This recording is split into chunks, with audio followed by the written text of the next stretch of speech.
सकाळी देवपूजा केली, मन अगदी प्रसन्न होतं आणि चिकूने बाप्पाचं दर्शन घेतलं आणि छोटीशी घंटा वाजवली. लगेच पुरणपोळीची तयारी केली. डाळ कुकरला लावली, हळद, मीठ आणि तेल टाकलं.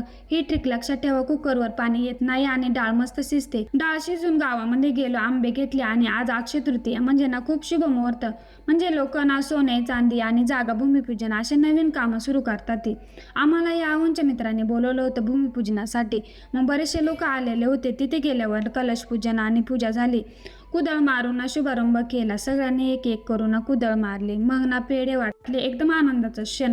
मग घरी आल्यानंतर पुन्हा राहिलेला स्वयंपाक सुरू केला. आज ना या वर्षातील पहिलाच आंबा आणला आहे. असं म्हणतात अक्षय तृतीयेला आंबे स्वस्त होतात. ते असो, आंबरस बनवण्यासाठी ना आज आंबे चाळणीमध्येच गाळून घेतले. मस्त चव येते. मग पुरणपोळी करायला घेतल्या. पीठ कमी आणि पुरण जास्त. पोळी ना एकदम मऊ, खमंग आणि तोंडात टाकताच विरघळणारी.